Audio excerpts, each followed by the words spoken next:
Eu agradeço o convite, me sinto honrado, feliz de poder compartilhar algo com vocês. Há um livro, chama-se A Tocha do Testemunho. Eu tenho ele em inglês. É um livro poderoso. Ele foi escrito por um homem chamado John Kennedy, homônimo daquele presidente americano lá que foi assassinado, né? Mas esse livro, esse irmão John Kennedy, ele compartilha como que Deus manteve o seu testemunho ao longo das eras e como que ele levantou homens e mulheres para guardar o seu testemunho aqui nessa terra. Então, sempre que eu compartilho com os jovens, eu tenho isso em mente. Eu penso, talvez aqui tenha um Moody. Talvez aqui tenha uma Margaret Barber. Talvez aqui tenha um John Patton. Talvez tenha alguém que o Senhor falará no coração de uma maneira poderosa, como falou no coração destes que eu citei. Alguém cujo coração possa ser totalmente dele e possa ser um daqueles que estarão aguardando e apressando a vinda do Senhor Jesus Cristo. E também farão parte desse grupo de vencedores que ao longo da história da igreja tem batalhado pelo testemunho do Senhor. Quando eu buscava o Senhor, o que compartilhar com vocês, veio assim, muito claro que compartilhasse algo em Hebreus. Hebreus é um livro poderoso. Quando comecei a me reunir com os irmãos lá em Patos de Minas em 92, eu comecei imediatamente a ler a Bíblia e eu não estava claro por que nós hoje não precisávamos continuar matando ovelhas, bodes, bois. Eu não entendia isso com clareza. E na minha ignorância, Deus usou esse livro, me deparei com esse livro, um irmão no nosso meio, ele disse, leia Hebreus. E eu comecei, por um tempo, eu li esse livro diariamente e ele pôde me ajudar muito a entender a posição do nosso Senhor Jesus hoje, como nosso sumo sacerdote, que está no céu, à destra de Deus e que intercede por nós. É um livro poderoso. Houve um homem, um grande pregador, um homem de Deus chamado George Whitefield. Perguntaram certa vez para Martin Lloyd Jones, você gosta dessa história, seu pai também, né? Perguntaram para Martin Lloyd Jones uma vez, qual é a maior pregação que você acha que já foi feita na face da terra? E ele respondeu, como outros já tinham respondido, né? Que é difícil você determinar qual a maior pregação que foi pronunciada. Mas ele disse assim, a maior eu não sei, mas certamente um dos grandes pregadores que teve na história da igreja foi George Whitefield. Ele era um homem poderoso. Foi ele que começou a pregar a céu aberto. E uma vez ele foi pregar num determinado lugar e a audiência estava lá, milhares de pessoas, inquietos. Ele se levantou, foi até o púlpito, abriu a Bíblia e disse assim, quero vos anunciar o texto do meu sermão nessa noite, que está em Hebreus 9, 27. Alguém sabe o que fala Hebreus 9, 27? Ele disse desse jeito, Hebreus 9, 27. Porque aos homens está ordenado morrer em uma só vez, vindo depois disto o juízo. Fechou a Bíblia e sentou. Teve um grito lá na multidão. Alguém correu lá, uma mulher tinha caído e tinha morrido. Aí tiraram a mulher, levou o cadáver, o morto, a morta, reinou a paz, o silêncio novamente. Ele se levantou, foi lá, e ele disse, mais uma vez quero vos anunciar o texto do meu sermão nessa noite, Hebreus 9, 27, porque aos homens está ordenado morrer uma só vez, vindo depois disso o juízo. Morreu mais um. É um livro poderoso, naquela época pregado por um homem igualmente poderoso. Mas eu não vou pregar em Hebreus 9, 27, pode ficar tranquilo. Meu encargo está em Hebreus capítulo 11. Se vocês puderem abrir comigo em Hebreus capítulo 11. Tito, Filemon, Hebreus e Tiago. Hebreus, capítulo 11. Nós não vamos ler, por causa da exiguidade do tempo, nós não vamos ler todo o capítulo 11. Vamos ler a partir do versículo 30 do capítulo 11. Diz assim: pela fé ruíram as muralhas de Jericó, depois de rodeadas por 7 dias. Pela fé, Raabe, a meretriz, não foi destruída com os desobedientes, porque acolheu com paz aos espias. E que mais direi? O que eu penso aqui, o que eu imagino, e me entendam assim, me permitam imaginar, sem incorrer em heresia, mas eu acho que agora o assunto está tão forte no coração do escritor, que não sabemos quem é, não podemos precisar quem é. Na minha imaginação, assim, eu acho que ele puxou um fôlego, respirou profundamente, e ele vai agora, na minha mente, é como uma metralhadora. Ele vai falar isso bem rápido assim, e dar essa lista assim, num fôlego só. E vai falar assim: e que mais direi? Certamente me faltará o tempo necessário para referir o que há a respeito de Gideão, de Baraque, de Sansão, de Jefté, de Davi, de Samuel e dos profetas, os quais por meio da fé subjugaram reinos, praticaram justiça, obtiveram promessas, fecharam a boca de leões, extinguiram a violência do fogo, escaparam ao fio da espada, da fraqueza tiraram força, fizeram-se poderosos em guerra, puseram em fuga exércitos de estrangeiros, mulheres receberam pela ressurreição os seus mortos. Alguns foram torturados, não aceitando o seu resgate para obterem superior ressurreição. Outros, por sua vez, passaram pela prova de escárnios e açoites, sim, até de algemas e prisões, foram apedrejados. E aqui no 37 eu penso que ele está terminando, está acabando o fôlego dele.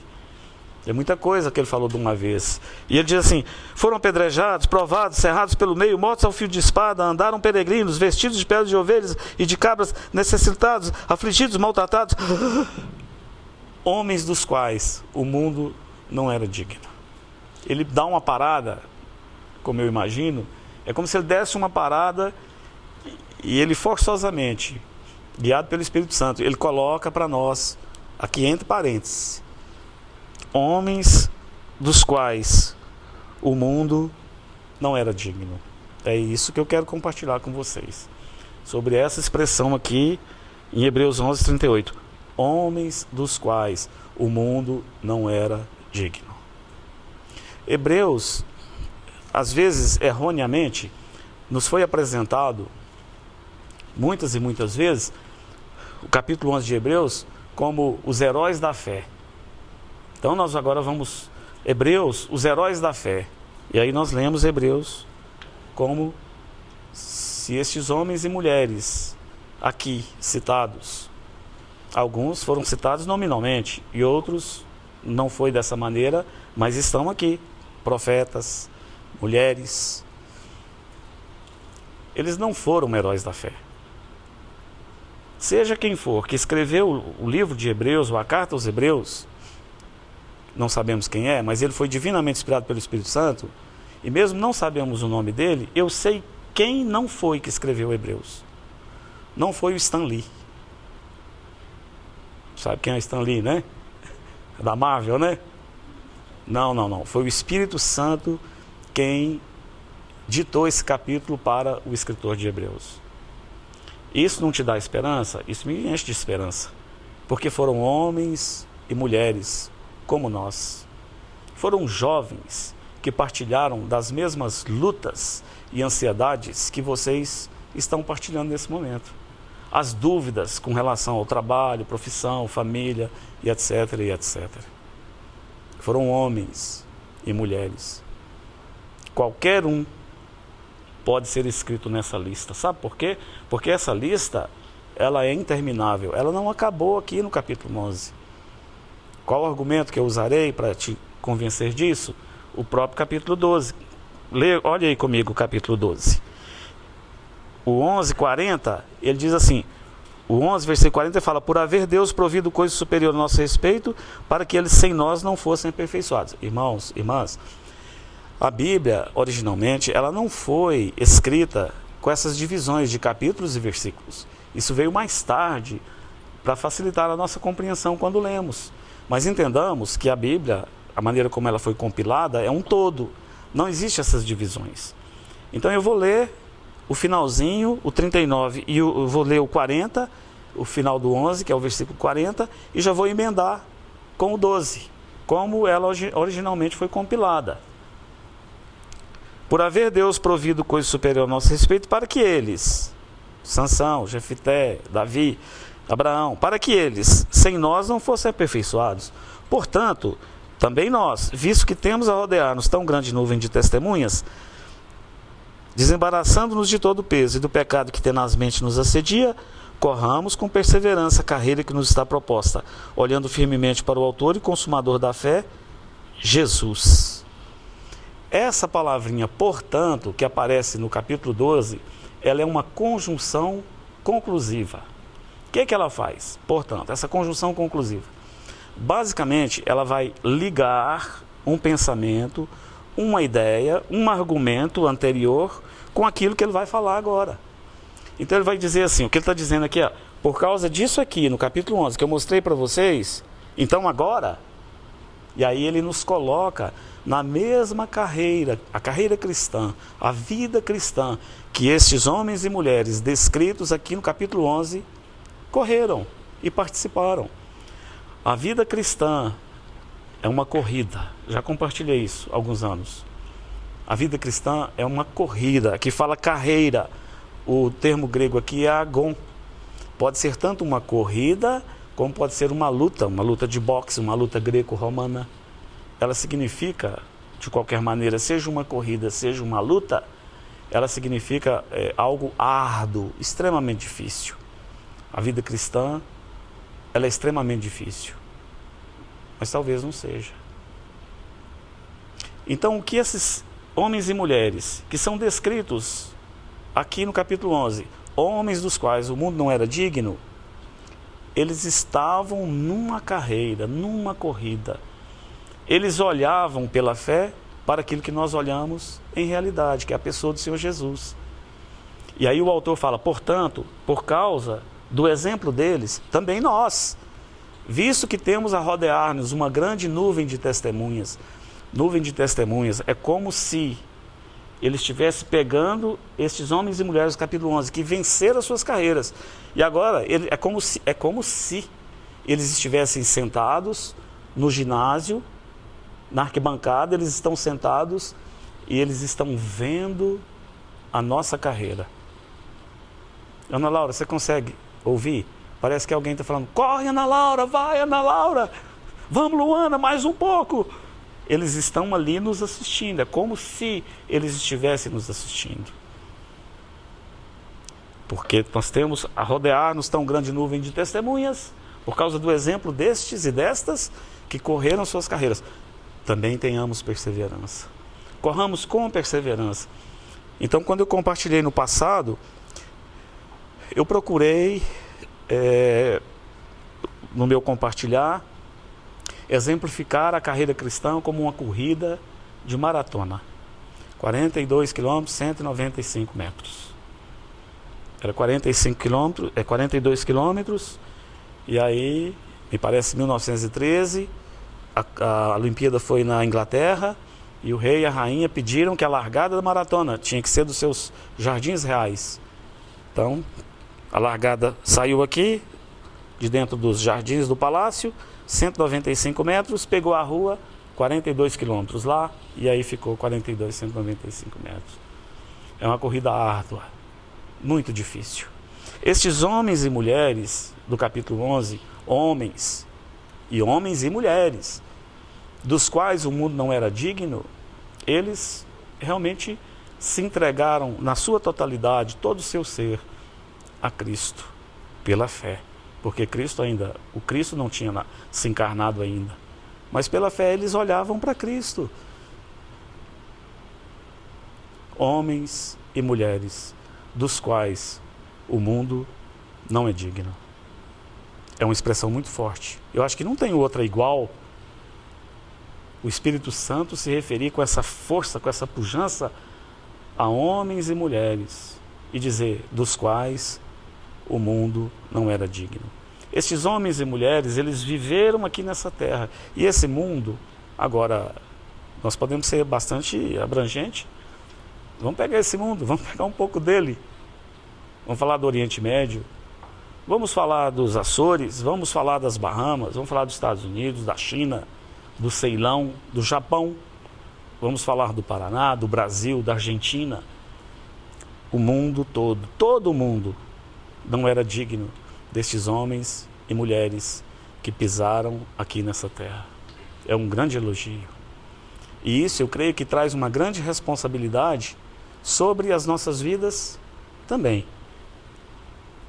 Porque eu convido vocês a refletirem. E eu faço não com o intuito de desencorajá-los, de maneira nenhuma. Essas coisas foram escritas para o nosso ensino, para nos encorajar. Mas quando morrermos, e se morrermos hoje, e se morrermos semana que vem, qual será o testemunho que o Espírito Santo dará a nosso respeito? Eu espero, de todo o meu coração, que Ele possa dar esse testemunho de vocês, da minha esposa, dos nossos filhos e meu pessoalmente. Que sejamos homens e mulheres, os quais esse mundo não seja digno de nós. Agora, quando olhamos para a vida destes homens e mulheres ali descritos no capítulo 11, o que é que eles realmente fizeram? Que os tornaram essa classe peculiar, essa classe separada, essa classe única de homens e mulheres dos quais o mundo não era digno. O que é que eles fizeram?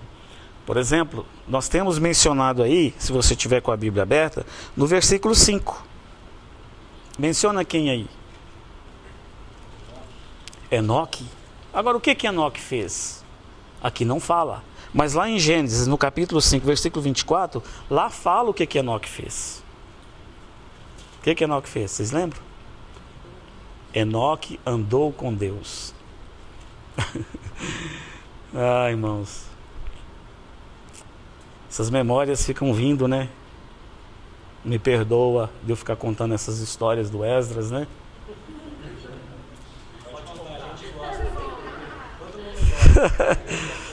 Nossos filhos, assim, a gente é algo maravilhoso, Patrícia, na maternidade, a paternidade, né?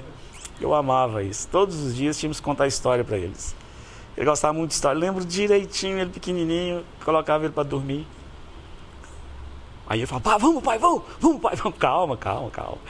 Aí colocava ele e falava, agora vamos contar a história. Aí eu apagava a luz, ficava perguntando, falava assim para ela. Essa história de Enoque, e eu colocava assim, uma voz diferente, eu falava, esta é a história de Enoque. Enoque, e ele falava, andava com Deus. Quando era Noé, eu falava assim, essa história de Noé. Noé era um homem justo e íntegro. Isso mesmo. O que Enoque fez? Andava com Deus mais o quê? Qual o seminário que ele começou? Qual o curso que ele fez? Qual a profissão que ele teve? Quais foram os discursos que ele fez? Quais são os sermões que foram preservados para nós? Vocês sabem de algum? Absolutamente nada. O Espírito Santo colocou apenas isso sobre a vida de Enoque. Enoque andava com Deus. Agora, isso é muito vasto, né? Vocês podem estudar isso aí em casa e o Espírito Santo vai abençoá-los. Vocês vão ficar muitos dias e depois aquilo que o Espírito Santo mostrar, compartilhe comigo, por favor. Enoque era um homem que andava com Deus. Ele andava com Deus. Depois nós temos no versículo 8, quem que está aí no versículo 8? Abraão. E o que fala que Abraão fez? Abraão obedeceu, tá vendo? É uma palavra só para descrever por que esses homens eram homens dos quais o mundo não era digno. Enoque andou com Deus, Abraão obedeceu. Depois nós temos no versículo 21, Jacó. E o que Jacó fala? Apoiado sobre a extremidade do seu bordão, o que ele fez? Adorou. Então um mandou, o outro obedeceu, o outro adorou. Uma bênção, Felipe. Esses dois cânticos, né? O cântico assim, divinamente inspirado, na hora certa, como que ele fala ao nosso coração, né? devemos adorar o Senhor. Mas não é só aqui que nós adoramos o Senhor. Nossa vida de adoração deve estar lá na nossa casa, no dia a dia, a sós com Deus. Uma vez, estávamos eu e o Ernie numa determinada localidade. E tinham muitos jovens que cuidavam da música. E tinha uns 8 mais ou menos, 6 a 8 que cantavam lá na frente, tocava. E aí uma irmãzinha, uma das jovens, veio conversar comigo, com o Ernie, sobre a adoração. Ela estava toda animada. E eu me lembro direitinho o que o Ernie falou para ela. O Ernie falou assim para ela: você mora naquela chácara, né? Cheia de pés de limão, laranja. Ela falou: sim, sim, sim. Que ela queria saber como ela poderia melhorar a adoração dela para com Deus. E o coração dela era sincero. O Ernie falou assim: então, por enquanto, esquece de adorar aqui com o microfone. E comece a adorá-lo lá no meio dos pés de laranja. Nas suas horas de folga, vai andar no meio dos pés de laranja e adorar o Senhor lá. Foi isso que ele falou para ela. Eu não sei se ela seguiu ou não. Um andava, o outro obedecia, o outro adorava. Depois, no versículo 27, nós temos Moisés. Moisés fala duas coisas que ele fez. Uma diz que ele abandonou o Egito. Então, um mandou, um obedeceu, um adorou e o outro abandonou. O Egito é um tipo de quê? O Egito do mundo. Então, esse homem, ele vai abandonar o mundo com toda a sua glória, com todo o seu poder. Há um filme aí antigo, né, acho que da Disney, O Príncipe do Egito, né, que foi feito lá atrás. Mas muitos creem, eu também creio, que ele poderia, alguns creem e falam por quê, né, que ele provavelmente ele deveria estar na linha sucessória de Faraó. E ele poderia um dia talvez sentar-se no trono de Faraó. Talvez ele pudesse ser um dia o Faraó. Talvez seria mais fácil libertar o povo sendo ele mesmo o Faraó sobre o Egito e sobre o povo de Israel. Mas um dia ele sentiu o chamamento de Deus e ele abandonou todas essas coisas. Ele abandonou o mundo. A palavra fala que ele era um homem poderoso em palavras e obras. E agora esse homem vai para o deserto e numa fase muito produtiva da vida dele, ele tinha 40 anos, ele abandona o Egito, ele vai para o deserto e ele vai cuidar de ovelhas por 40 anos. Mais ou menos 500 vezes aparece a palavra ovelha na Bíblia se referindo a nós. Eu perguntei a uma irmã uma vez: por que você acha que o Senhor Deus, o Senhor Jesus, nos compara com a ovelha? Mais ou menos 500 vezes aparece lá nos ligando à ovelha. As minhas ovelhas ouvem minha voz, o Senhor Jesus diz. Eu sou o bom pastor dá a vida pelas ovelhas. Aí eu perguntei, irmã, por que você acha que o Senhor, ele nos liga à ovelha, ele nos trata como se fôssemos ovelhas dele? Por que vocês acham? A resposta dela foi assim: porque é um animal tão bonitinho, não é? Nós criamos ovelhas lá em Minas, algumas.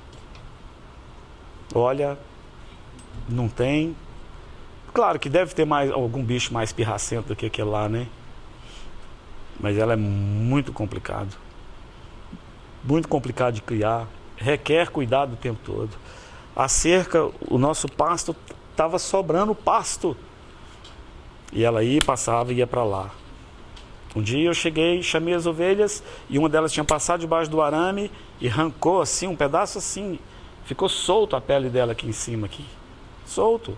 Muitos dias para tratar. Um bicho muito difícil, muito custoso. Então Deus leva esse homem para o deserto e vai tratar dele. Por um lado, fazê-lo desaprender e por outro lado, ensiná-lo. Então ele abandonou o mundo, ele abandonou o Egito. E também é dito no mesmo versículo que ele via como quem vê aquele que é invisível. Deus ensinou-lhe a ver como Deus vê. Então qual o segredo de ser um homem ou uma mulher do qual esse mundo não é digno? Andar com Deus, obedecer, adorar, abandonar as coisas desse mundo e que tenha visão. Sem visão, o povo se corrompe. Sem visão, não havendo visão, é como um trem desgovernado, descarrilhado. Eu quero compartilhar com você, se der tempo, 2 exemplos de homens, de um homem e de uma mulher. Porque o texto de Hebreus 11 é homem e mulher, dos quais o mundo não era digno. É citado mulheres ali também. E eu vou citar 2 exemplos para você, de uma mulher e de um homem, que eu entendo, e acho que não estou errado, que podemos colocar nessa categoria. Uma mulher e um homem, do qual esse mundo não era digno. Alguém aqui já ouviu falar numa irmã do passado chamada Amy Carmichael? Não, né? Aqui está uma mulher do qual o mundo não era digno. Amy Carmichael. A maioria, quando nós perguntamos assim, a maioria que sabe alguma coisa dessa irmã, vai falar assim, ela é a menininha que queria ter olho azul. Alguém já ouviu falar aqui de uma menininha que queria ter olho azul? Viu? É ela, a Amy Carmichael. Ela nasceu na Irlanda em 1867 e morreu lá na Índia em 1951. Desde cedo, ela aprendeu acerca das coisas de Deus. Desde cedo, o seu pai e sua mãe têm ensinado para vocês dois acerca das coisas de Deus. O pai de vocês tem ensinado acerca das coisas de Deus. Desde cedo, o seu pai, sua mãe tem ensinado vocês acerca das coisas de Deus. Os pais de vocês têm ensinado. Ana Laura, o seu pai e sua mãe têm ensinado desde cedo. Lala, Luana, eu creio que grande parte aqui, desde cedo, tem ouvido a palavra de Deus. Os pais têm ensinado. Então essa menininha, ela era muito sapeca. Eu acho que ela tinha TDAH. Tenho certeza que tinha. Ela era muito proativa, muito... enfim. Mas ela capturou o ensino dos seus pais. Que a sua mãe lhe dizia que Deus responde a orações. E ela pegou isso e falou, Deus responde as orações, mamãe? Responde? Então, ela tinha um desejo, ela tinha os olhos castanhos, e ela tinha um desejo de ter os olhos azuis como os da mãe dela. Um azul muito bonito. E o sonho dela era ter os olhos azuis como a mamãe. Então, naquela noite, disse que ela foi para o quarto. Ela conta isso mais tarde. E ela orou a Deus. E ela falou assim, Senhor, minha mãe falou que o Senhor responde orações. Então, muda os olhos castanhos e me dê olhos azuis igualzinhos da minha mãe. E aí ela foi dormir. Aí no outro dia ela levantou numa alegria, porque Deus responde as orações. E ela foi, primeira coisa, correu no espelho. E aí que ela olhou, o que tinha?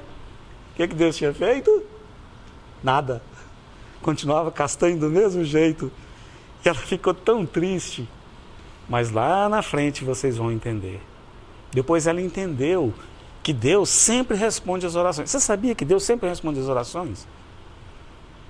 Às vezes ele fala, sim. Às vezes ele fala, espera. Espera um pouquinho. E às vezes ele fala, não. E mais tarde ela vai entender. Por que Deus não respondeu aquela oração? Irmãos, isso para Deus não é nada. Aquele que abriu o mar vermelho, abriu assim, e disse que eles passaram a pé enxuto. Depois ele deteve as águas do Jordão, quando o povo foi entrar na terra prometida. Eu passei agora por 1ª e 2ª Reis. Ele foi livrar um rei dos assírios. Os assírios vieram, se acamparam ali em frente ao rei. O rei clamou a Deus. E fala que o anjo do Senhor veio no arraial dos assírios naquela noite e matou a 185 mil. É claro que Deus pode dar olhos azuis. É claro que Deus pode te dar qualquer coisa. Mas às vezes você não pode ter. Às vezes você não deve ter, porque os olhos azuis ou castanhos é só parte de um projeto maior, de algo maior. No caso dela, de algo maior que Deus tinha para ela. Então ela cresce na disciplina, na demonstração do Senhor. E aí mais tarde ela sente um desejo de servir a Deus como missionária. E aos 25 anos, ela vai para o Japão pregar a palavra de Deus e ajudar e servir. Ela foi uma viagem muito cansativa. Ela chegou ali já um pouco doente, se recuperou, começou a servir o Senhor, e aí depois depois de 15 meses, os médicos falaram assim: você não vai aguentar isso aqui, vai embora, você vai morrer aqui. Como? O que você faria? O que eu faria? Entregamos a vida para o Senhor, queremos servir o Senhor. Eu estou lá no Japão, irmãos. Eu estou lá servindo a Deus. E como que Deus vai me deixar ficar doente? Como é que Deus vai deixar eu passar provação assim? E aí eles falaram: você tem que sair daqui rápido, você vai morrer aqui. Sua saúde está muito debilitada. Aí mandaram ela para a China. Ela chegou na China, piorou por causa das condições climáticas. Aí de lá mandaram ela para o Ceilão e ela ficou lá numa casa se recuperando. 25 anos. Ela vai voltar ali para a Irlanda, vai ficar um tempo na Irlanda, vai ficar buscando a Deus, servindo a Deus. E aí então, mais tarde, um pouquinho mais tarde, ela sente um desejo grande no coração dela de ir para a Índia. E ela vai para a Índia. O propósito de Deus para a vida dela era a Índia. Não era o Japão. Não era a China, que ela tentou ir para a China em 1892. E não aceitaram, porque ela era fraca fisicamente. Ela era doentia. A comissão lá daqueles responsáveis ali para assinar e falar: pode ser missionária, ela foi rejeitada, porque ela era de uma condição de saúde fraca, deteriorada. Mas agora ela vai para a Índia. E quando ela chega na Índia, ali ela vai ficar por 55 anos. Ela nunca mais vai voltar para o país dela. E ela chega e sente um amor por aquele povo. Você sabe que as meninas, a Índia é dividida em castas, e as meninas, muitas delas, elas eram oferecidas aos deuses dos templos, demônios. Então elas eram oferecidas, e com idade de 5, 6, 7 anos, elas eram levadas para o templo e dadas ali como oferta para o Deus A, o Deus B, o Deus C. Só que esses deuses eram deuses de pedra. Então essas meninas passavam a ser escravas, em todos os sentidos, dos sacerdotes desses deuses. Meninas que casavam com 7, 8 anos. Isso deu um peso no coração dela. Ela tem que fazer alguma coisa lá. Como é que ela vai ver uma situação dessa? Mas ela não sabe falar a língua, Davi. Como que ela vai fazer? Então ela também não conhece a cultura. E ela precisa entender todas essas coisas e aprender a língua. E ela resolve então disfarçar-se e ir no templo para ver essas coisas em loco. E aí foi que ela entendeu que as mulheres brancas, de olhos azuis, na Índia não tinha isso. Então essas mulheres não podiam entrar no templo. Mas porque ela tinha os olhos castanhos, não tinha problema. Ela passava um produto, tipo uma terra, para proteger a pele dela, e descobriu que isso ficava mais ou menos da cor das indianas lá. E aí ela tinha livre acesso ao templo. E ela serviu o Senhor ali por 55 anos. Ela começou a receber as meninas que iam ser dadas para esses deuses, e ela começou a abrigá-las e falar de Jesus para elas. Ela encontrou mais 3 fervorosas de espírito ali, chamava o Grupo Estrelado, e elas saíam para pregar o evangelho nas vilas. Você sabe como que essas 4 pregavam o evangelho nas vilas? Como é que você acha que elas iam para as vilas pregar? Elas iam num carro de boi, um carro puxado por bois. Eu acho que ninguém aqui, exceto eu, por causa da idade, andou em carro de boi. Felipe já andou? Não, a carroça é com cavalo, égua, né? O carro de boi sem amortecedor. Suspensão daquilo é madeira pura, né? Elas iam em carro de boi para falar de Jesus para as pessoas. E depois começaram a ver as meninas, e 8 meninas, 7, 8, 9, 10 anos, iam com elas, com as 3, para pregar o evangelho. Foi uma grande mulher, uma mulher do qual o mundo não era digno. Quando ela tinha mais ou menos 63 anos de idade, ela pisou num buraco, quebrou a perna, torceu o tornozelo e deu um problema na coluna. Ela se tornou aleijada. Ela dava 3 passos, tinha que deitar. Então, os próximos 20 anos, praticamente nós vamos vê-la na cama.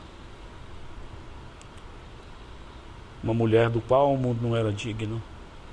O que nós faríamos nesse lugar aí, dessa mulher? Pensa comigo, me ajuda a formular uma resposta.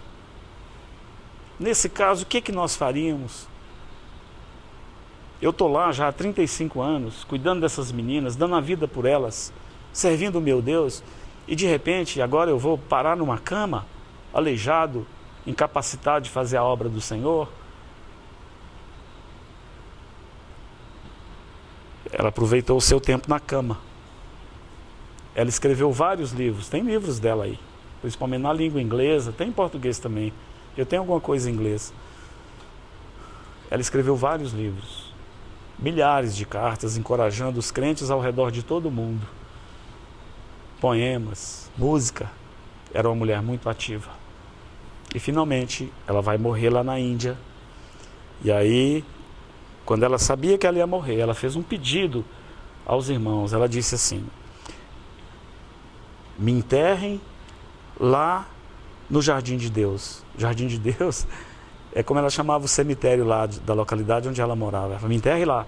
E não coloque nada, nenhuma lápide para mim. Me enterre lá e deixa para ser esquecida. Aí eles falaram: tá, mas não obedeceram. Aí quando ela morreu, eles falaram: não, pelo menos uma lápidezinha, com alguma coisinha. Aí fizeram uma lápide, colocaram lá e colocaram a palavra ama, A-M-M-A. Você sabe o que significa ama? Só isso que tinha no túmulo dela. Ama significa mamãe, porque ela ficou conhecida como a mãe da Índia. Uma mulher da qual o mundo não era digno. E qual o segredo dessa mulher? Certamente não é a força física. Se você ler a biografia dela, você vai vê-la mais de cama do que em pé, mais deitada do que em pé, mais doente do que sadia. Qual que era o segredo dessa mulher? Essa mulher aprendeu a ouvir a voz do Senhor. Essa mulher andava com Deus. Agora, há uma grande diferença de andarmos com Deus e Deus andar conosco, não é? Há uma diferença grande aqui. Sueli e eu temos o hábito de andar com os nossos cachorros, são 4. Perguntei para ela hoje. Saímos com os 4. Uma festa, né, Sueli? Aí eu falei: Sueli, se alguém te falar: Sueli, você vai andar com um dos cachorros só, esses 4 que vocês têm. Você pode escolher o que você quiser, mas você vai escolher assim. Você quer andar com o cachorro hoje, mas você não quer aborrecimento de espécie nenhuma. Você não quer nenhum latido, você não quer nenhum problema, ninguém virando para a direita, para a esquerda, ninguém correndo atrás de gato, nem nada. Eu sabia, uma pergunta deliberada. Falei: qual dos cachorros você escolhia? Ela olhou para mim e falou assim: o Einstein. Por que o Einstein, Sueli? Ele é calmo, late, puxa. O Einstein, não, petitinho. O Einstein anda conosco. Ele anda conosco. Não precisa ficar puxando a coleira para cá e para cá. E aquela corda dele lá, né? Como é que chama aquilo lá? Guia, né? Para cá. Não. O Einstein parece que ele vai andando nas nuvens. E não se importa com nada. Ele tem o prazer de andar conosco. Tranquilo, sossegado, não late, está tudo certo. Aí eu perguntei: e qual dos 4 que você não escolheria de jeito nenhum? Qual? A Nina. A Nina é louca, é doida. Ela é assim de médio porte e ela, é claro, a Nina, ela acha que nós temos que andar com ela. Então ela pode virar para cá, ela pode subir, ela pode latir, ela pode brigar. Ela me arrasta o tempo todo. Ela quer me arrastar, ela quer me puxar. É uma grande diferença andar com Einstein e uma grande diferença andar com a Nina. Nós devemos andar com Deus. Enoque andou com Deus. Significa que Ele é o líder, que Ele é aquele que vai adiante de nós e nós devemos segui-lo. Foi isso que essa mulher fez. Ela seguiu a Jesus. Onde quer que ele fosse, ela ia. E certamente naquela época, ele disse para ela: vamos para a Índia. Ela falou: estou com as malas prontas, vamos embora, Senhor. E ficou lá por 55 anos. M. Carmichael, uma mulher da qual esse mundo não era digno. Um exemplo agora para os homens, para não deixá-los aí na tristeza. Teve um homem, eu já citei esse homem uma vez, a história dele me comove. Irmãos, acho que eu estou me excedendo, né? Mas eu vou ser rápido. Ele chamava-se John Gibson Patton. Ele nasceu na Escócia. Ele nasceu em 1800... John Patton nasceu em 1814 e morreu em 1907. John Patton era médico, Ana Laura. Você está fazendo medicina, Luiz? Ó, tá vendo? Ele era um médico. Família extremamente pobre. Extremamente pobre. Mas ajudaram, o pai ajudou, a mãe ajudou, outros ajudaram e ele formou-se em medicina. Mas ele tinha um grande desejo de servir a Jesus. Isso queimava no coração dele. E ele via como que a sua graduação poderia abrir muitas portas para ele servir ao Senhor Jesus. Então ele muda-se para Glasgow. Ele morava numa cidadezinha bem pequena. Vai para Glasgow e lá ele vai frequentar a presbiteriana. Está frequentando a presbiteriana. Aí um dia, Patrícia, os irmãos ali da presbiteriana, eles começam assim, em toda reunião, eles vão falar: irmãos, vamos orar então, porque a gente está orando para o Senhor levantar um missionário para ir lá para as Ilhas Hébridas, lá no Pacífico Sul, para pregar o evangelho naquelas ilhas, porque lá está cheio de canibais, e os missionários que estavam lá foram comidos pelos canibais. Então vamos orar aqui para o Senhor levantar alguém para lá. Quem que iria? Quem que iria? E semana após semana, ele via aquele desafio, né? Isso não parece aquele desafio do gigante Golias? Chegando por 40 dias diante das tropas de Israel, fala: se tem um homem aí, ó, vem lutar comigo. E sempre fazia isso. Aí, um dia, o Patton, ele se levantou e disse assim: irmãos, novo, é um menino novo. Que idade você tem, Felipe? 26. Ele estava chegando nos 30. Ele falou assim, na verdade tinha mais, ele foi com 34 anos para as Ilhas Hébridas. Ele falou assim: irmãos, deixa eu falar um negócio para vocês. Na verdade, eu não tenho tanto preparo assim, preparo intelectual, não tenho para ir para lá como missionário, eu não entendo nada disso. Eu esperava que fosse alguém mais preparado, mas parece que não tem nenhum preparado, eu vou. Aí uns acharam assim: joia, beleza. Vamos orar por isso. Aí, daí alguns dias, teve uma reunião e eles queriam saber as impressões dos irmãos mais velhos. Aí um bem velhinho se levantou, Rebeca, e disse assim para ele: você vai ser comido pelos canibais lá. Para com isso, você tem um futuro todo pela frente. Você vai ser comido por eles, os canibais vão te comer. Deixa outro ir. Deixa outro ir. Isso é risível, né? E aí o Patton dá uma resposta para ele maravilhosa. Diz assim: Sr. Dixon, eu vou ler para você. Ele diz assim: Sr. Dixon, o senhor já está avançado em anos e sua expectativa é de logo ser colocado no túmulo e de ser comido pelas minhocas. Devo confessar ao senhor que se eu tão somente posso viver e morrer honrando ao Senhor Jesus, pouco se me importa se eu for comido pelos canibais ou pelas minhocas. Pois no grande dia, meu corpo será ressuscitado tão bonito quanto o do Senhor, na semelhança do nosso Redentor vivo. Aí o Sr. Dixon disse assim: depois dessa, não tenho mais nada a dizer. E ele foi, 34 anos, um médico. Ele foi para as Ilhas Hébridas. Ele foi com a sua esposa. Eles saíram da Inglaterra no dia 16 de abril de 1858 e chegaram nas Ilhas Hébridas no dia 5 de novembro de 1858, quase 7 meses.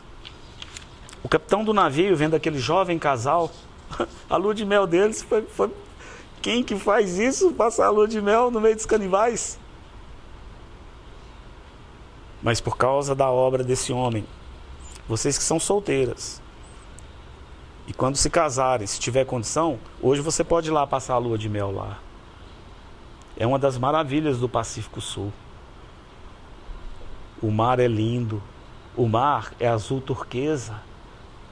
E se Deus permitir e me der os recursos um dia, eu vou levar a Sueli lá. O capitão, nesses 6, 7 meses, ficou com tanta pena daquele casalzinho que tentou dissuadi-los dessa loucura, mas eles estavam inflexíveis. Então, quando chegou, o capitão falou: tá aí, as ilhas aí, ó. E aí colocou-os num barquinho e ficou todo desconsolado vendo aquele jovem casal remando e indo de encontro à morte. Eles chegaram lá em novembro de 1858. Quando foi em fevereiro, 12 de fevereiro de 1859, a esposa dele deu à luz o primeiro filho. 19 dias depois ela morreu. E mais alguns dias o menininho também morreu. O que você faria? Eu acho que eu voltaria para casa. Fala assim: vamos rever essa questão de ser missionário e de servir a Jesus, não é? Ele conta no seu diário que por alguns dias ele teve que dormir em cima da sepultura da sua esposa e do seu filhinho, porque senão os canibais poderiam ir lá, desenterrá-los e comê-los. E ele vai ficar ali 20 anos servindo a Deus. A história dele é fantástica. Fantástica. Como Deus ajudou esse homem. Quanta coragem por causa de Jesus, quanto desejo de servi-lo. John Gibson Patton, um homem do qual o mundo não era digno. Um dia veio uma grande seca sobre as ilhas ali, e aí os caciques falaram: é esse povo aí de Deus estranho. Se não chover em tantos dias, nós vamos matá-los. Nós vamos juntar as nossas tribos, vamos matá-los e comê-los. E aí eles não tinham nada a fazer, eles tinham só que confiar em Deus, que é muito, irmãos. E eles oraram a Deus, ele orou a Deus com toda a intrepidez. E aí veio uma chuva copiosa, uma grande chuva. Mas depois começou uma seca de novo, então ele pensou: Davi, nós não podemos ficar dependendo só da chuva aqui nessas ilhas. Eu vou fazer uma cisterna, eu vou furar uma cisterna. Nós já furamos uma cisterna lá em Minas, né, Sueli? 23 metros e alguma coisa. Vou furar uma cisterna. E aí ele começa a cavar, e aí os canibais vêm e falam assim: o que você está fazendo aí? Ele fala: estou furando a cisterna. O que é cisterna? Para quê? Para pegar água. E aonde está a água? A água está lá no fundo. Aí eles falaram assim: o seu Deus dá água no fundo? Nosso Deus sempre dá água de cima. O seu dá água do fundo? Ele fala: sim, dá água do fundo. O meu tem água lá. Quando ele percebeu, começaram a vir de outras aldeias os índios, porque esparramou-se que o Deus do John Patton dava água por baixo. E aí agora, cavando aquela cisterna dia após dia, ele viu que era uma questão de vida ou morte, mais de morte, porque ele entendeu que se não achasse água, ele ia ser morto, e o testemunho de Deus ali naquela ilha ia acabar. Agora, pensa comigo, ele foi um pouco descuidado, desleixado. Você está numa ilha, você vai furar uma cisterna, a possibilidade de sair água salgada é muito maior. Então ele foi orando, e ele disse: Senhor, agora não é uma questão minha, é uma questão do Senhor e o seu testemunho. Se não tiver água aqui, eu morro, mas o seu testemunho morre também. Então ele disse que um dia, ele deu uma cavacada lá com a pá, e quando ele deu a cavacada, lá embaixo brotou água. E ele fala assim que estava todo suado assim, tremia. E aí ele pegou assim, água na mão e levou na boca, e era água doce. E muitos converteram por causa disso. Ele viveu ali, ele pregou ali. O lugar hoje, onde ele pregou e fez a sua base, chama-se Vanuatu. Você pode pôr depois, põe aí, Felipe, Vanuatu. Vanuatu. Em 2004 foi feita uma pesquisa lá. 85% da população se declarava cristã. 85%! Como? Por causa de um homem que se atreveu e foi ali. Veja as imagens, Felipe. Não é um lugar lindo? Lindo. Foi lá que esse homem, do qual o mundo não era digno, pregou.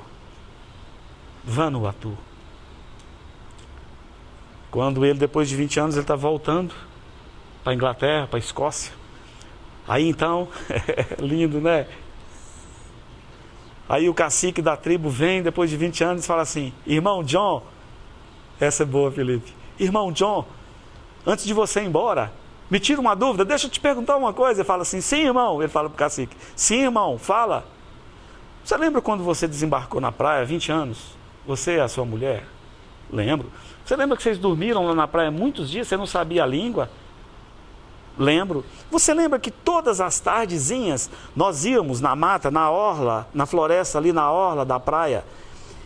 Eu ia com os nossos guerreiros, nós íamos lá para te matar, para te comer, você e sua esposa, e nós ficávamos te olhando lá da orla, da floresta, e você lá, acampado com ela lá. Você lembra de nos ver? Eu falo: claro, toda noite. Ele fala assim: nunca te atacamos.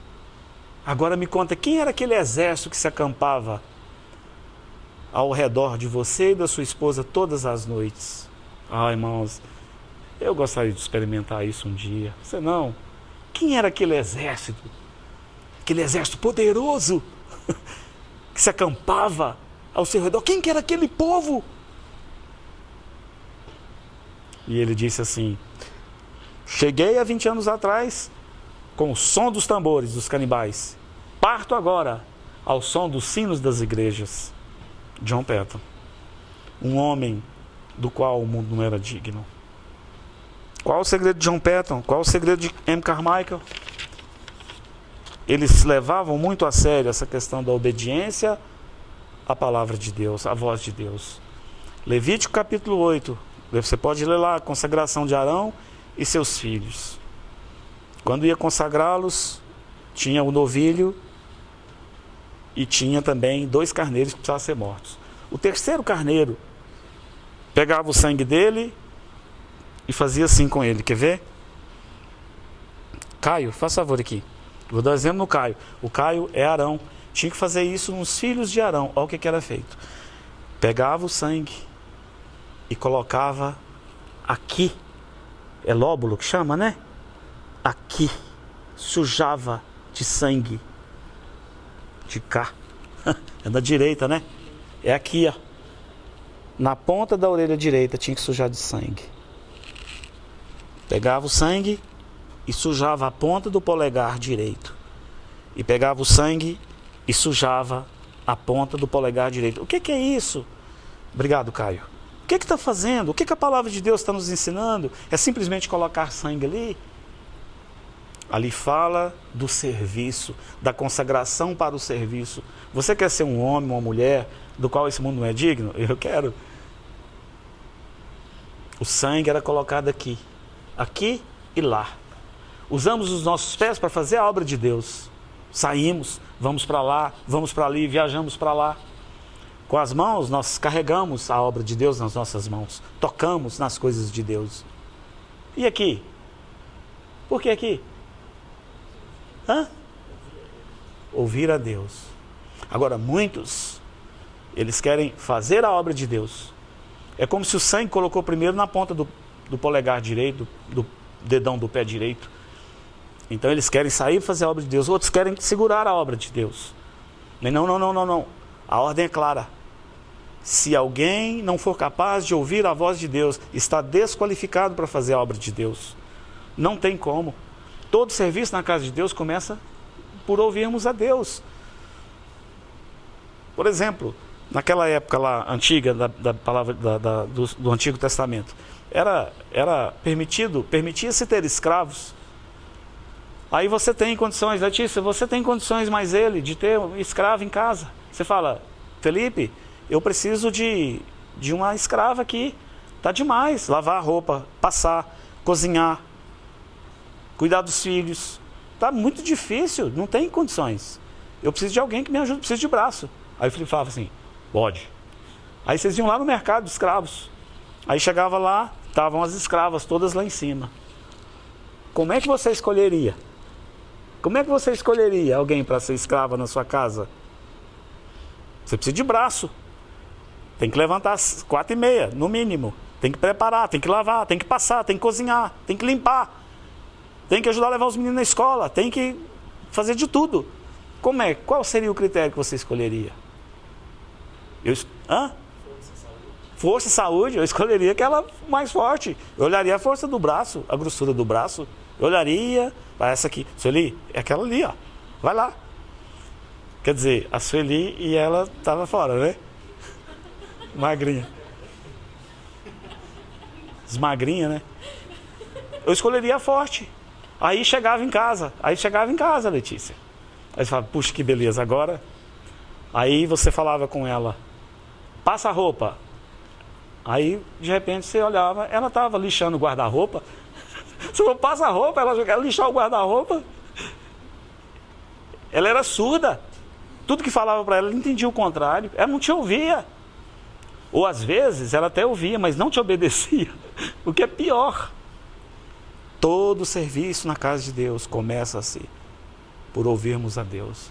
Talvez Deus não chamará vocês para ir para as Ilhas Hébridas, para pregar no meio dos canibais. Mas certamente, onde vocês estiverem, Deus está chamando vocês para andarem com Ele, para obedecerem ao falar dEle. Há tantas necessidades. Olha, esse mundo está perdido. Uma grande porcentagem da humanidade está solta nesse final de semana. Vocês sabem disso. E o fato de vocês estarem aqui é que vocês estão buscando a Deus e glória a Deus por isso. Busquem o Senhor. Busquem ouvi-lo. E que vocês possam servi-lo na geração de vocês com fidelidade, com inteireza de coração.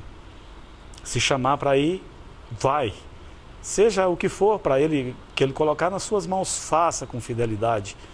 E coloque-se nas mãos do Senhor. Diga, Senhor, tu me compraste, eu sou teu. Totalmente. Meus desejos, meus sonhos, tudo que eu tenho, eu consagro a ti. Quando ela estava no Japão, lá com seus 25 anos de idade, M. Carmichael, ela começou a sentir bastante só. E ela começou a ficar com medo de ficar sozinha. Aliás, essa profissão de missionária é complicada, né? Então ela começou a pensar, eu vou casar. Eu vou ficar sozinha, 25 anos. Naquela época já era titia. Eu vou casar. Eu preciso ter filhos. Eu vou ficar solitária. A minha vida vai ser de solidão. E aí, um dia ela orando, preocupada com essas coisas, Deus falou assim no coração dela, olha que coisa maravilhosa. Deus disse assim para ela, ninguém que confie em mim ficará solitário. Ela teve paz no coração, ela nunca se casou. E Deus cuidou dela, e mesmo não casando, ela foi considerada a mãe da Índia. Que o Senhor nos ajude, que Ele possa encontrar em nós, em vocês, homens e mulheres, que também possa o Espírito Santo dar o mesmo testemunho, homens e mulheres dos quais esse mundo não é digno. Vamos orar. Te louvamos pela Tua palavra, te louvamos pelo Teu amor, te louvamos porque a Tua palavra, ela nos encoraja. Olhamos para esses exemplos da Tua palavra e vemos que tinham as mesmas lutas que nós temos, mas o Senhor fez tal obra no coração deles, que pôde dar esse testemunho de que o mundo não era digno deles. Olhamos para M. Carmichael, olhamos para John Paton, como derramaram as suas vidas em prol do Evangelho, como que o Senhor cuidou do John Paton ali, quando ele estava naquela ilha, aquele exército que o Senhor colocou ao redor dele, aquela água da cisterna. Quantas vezes o Senhor o livrou, quantas vezes o Senhor o encorajou nos momentos de desconsolo, de tristeza, de desencorajamento, como o Senhor firmou os passos dele e ajudou ele em tudo. Te louvamos. Como o Senhor ajudou a nossa irmã M. Carmichael, 20 anos na cama, Senhor, e ainda feliz, alegre, servindo ao Senhor, naquela capacidade que ela tinha ali no seu leito, mas continuando a servi-lo ativamente, dentro das possibilidades que ela tinha. Te bendizemos acima de tudo, Pai, pelo Teu Filho. É Ele é o nosso exemplo maior, é Ele que veio nessa Vanuatu aqui, que é esse mundo tenebroso, e Ele veio aqui e corajosamente, bravamente, Ele nos tirou desse império de trevas e nos transportou para o reino do Filho do Seu amor. Nós Te louvamos, Te bendizemos, Te glorificamos. Teu Filho é o nosso exemplo, Teu Filho é tudo para nós. Nós Te agradecemos tanto por ter aberto os nossos olhos para contemplarmos o Teu Filho. Declaramos que Ele é o nosso Senhor e o nosso Salvador. Ajuda-nos nesses dias, ajuda esses jovens, ajuda-os a se consagrarem sem reservas ao Senhor e Te servirem na geração deles. Que eles possam, na geração deles, aguardar a vinda bendita do Teu Filho. Louvado, exaltado seja o Teu nome, Senhor. Oramos no nome do Senhor Jesus. Amém.